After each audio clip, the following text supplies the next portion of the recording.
सिंध, पंजाब, खैबर पख्तूनख्वा के मैदानी इलाकों में धुंध, हद्द निगाह में कमी के बायस मोटरवे मुख्तलिफ मकामात पर बंद, मुसाफिरों को एहतियात बरतने की हिदायत।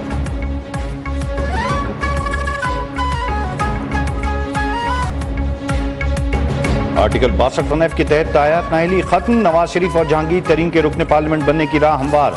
सुप्रीम कोर्ट ने ताहयात नाअहली केस का फैसला 6-1 के तनासुब से सुनाया। 7 सफ़ात पर मुश्तमिल मुख्तसर तहरीरी फैसला। चीफ जस्टिस पाकिस्तान ने लिखा, इलेक्शन एक्ट के तहत नाअहली की मुद्दत 5 साल है, जिसे परखने की जरूरत नहीं। सुप्रीम कोर्ट ने 5 जनवरी को फैसला महफूज किया था।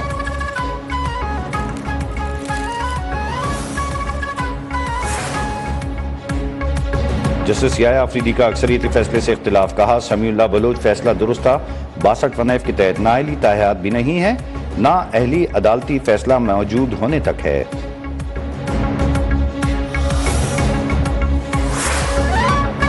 नवाज शरीफ की नाअहली की साजिश दम तोड़ गई, सुप्रीम कोर्ट के फैसले पर शहबाज शरीफ का रद्द-ए-अमल, कहा नवाज शरीफ के इंतखाबात में हिस्सा लेने में कोई रुकावट बाकी नहीं रही। मरियम औरंगजेब ने ट्वीट किया, नवाज शरीफ को सियासी इंतकाम का निशाना बनाने का सयाबाब खत्म हुआ।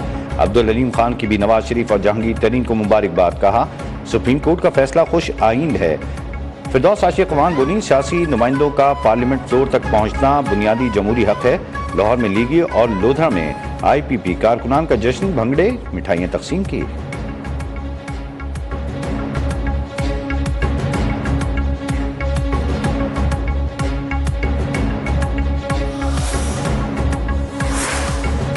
लगता है PTI इलेक्शन में ताखीर चाहती है। इलेक्शन कमीशन मुकदमात भुगते या इंतखाबात कराए। लेवल प्लेइंग फील्ड से मुताल्लिक केस में चीफ जस्टिस के रिमार्क्स।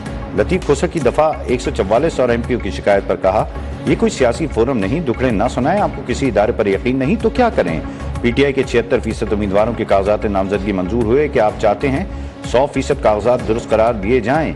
PTI से इलेक्शन कमीशन की रिपोर्ट पर जवाब तलब, समाअत 15 जनवरी तक मुलतवी।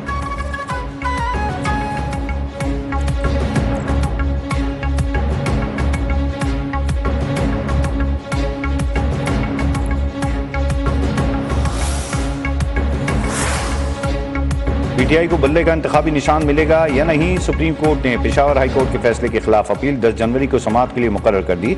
रहनुमा PTI लतीफ खोसा कहते हैं, बल्ले का निशान वापस लेकर रहेंगे।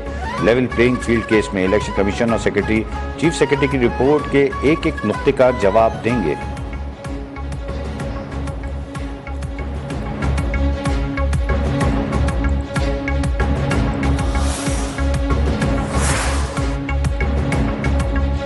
तोशाखाना और 190 मिलियन पाउंड केस की समाअत आज होगी। गुज़िश्ता समाअत पर बुशरा बीबी की अदम मौजूदगी पर फर्द जुर्म आयद नहीं हुई थी। अदालत की बुशरा बीबी की हाजिरी यकीनी बनाने की हिदायत।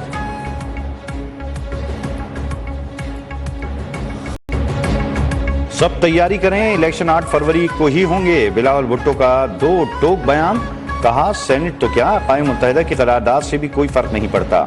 चीफ जस्टिस कह चुके हैं कि 8 फरवरी की तारीख पत्थर पर लकीर है। निजी टीवी को इंटरव्यू में बिलावल बोले, नवाज शरीफ का चेहरा तो उतरा हुआ है, ऐसा नहीं लग रहा कि वो वजीर आजम बनेंगे। अगर नवाज शरीफ वजीर आजम बनेंगे तो एक दफा तो मुस्कुरा दें। नवाज शरीफ को यकीन होता तो वो इंतखाबी मुहिम चला रहे होते। नवाज शरीफ चाहें या ना चाहें, 8 फरवरी को इलेक्शन होंगे।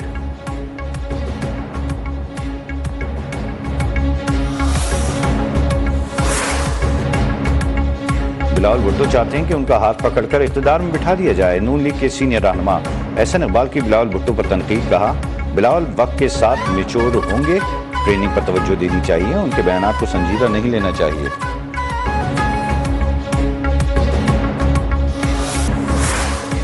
पीपल्स पार्टी का सिंध से कौमी की 7 और सूबाई असम्बली की 13 नशिस्तों पर उम्मीदवार का ऐलान।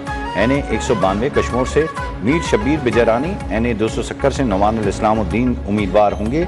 NA 232 कराची से जरदाश मलिक, NA 233 से निदा आसिम, NA 234 से मोहम्मद अली राशिद और NA 240 से सलीम मांडीवाला इलेक्शन लड़ेंगे।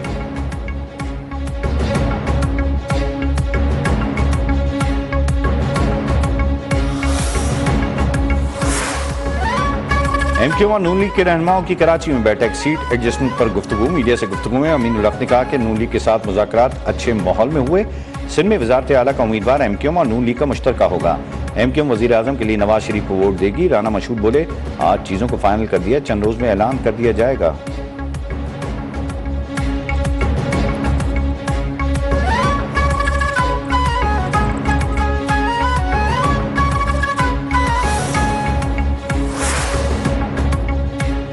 बाद सियासी पार्टियां इलेक्शन मुलतवी कराने की ख्वाहिश और इलेक्शन नताइज के लिए NRO की मुंतजर हैं। अमीर जमात इस्लामी सिराजुल हक ने कहा, जिन जमातों के अंदर जमहूरियत नहीं वो मुल्क में जमहूरी इस्तेहकाम नहीं चाहती हैं।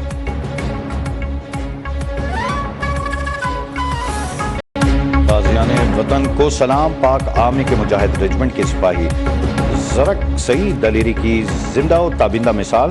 ज़रक सईद 30 अप्रैल 2021 को LOC पर पेट्रोलिंग मिशन के दौरान बारूदी सुरंग के जद में आकर एक टांग से महरूम हो गए। मुल्क की खिदमत के लिए गाजी का जज्बा आज भी जवान। सिपाही ज़रक सईद का कहना है कि वतन की खातिर मुझे जान भी देनी पड़ी तो मैं हाजिर हूँ। गैर कानूनी अफगान बाशिंदों की वापसी का सिलसिला जारी। मजीद 1016 अफगान शहरी अपने वतन लौट गए। 38 गाड़ियों में 62 खानदानों को अफगानिस्तान रवाना किया गया। अब तक 4,62,799 अफगान बाशिंदे अपने मुल्क वापस जा चुके हैं। हुकूमत ने पाकिस्तान के ऐलान से कबल भी अफगान बाशिंदे वतन वापस जाते रहे हैं।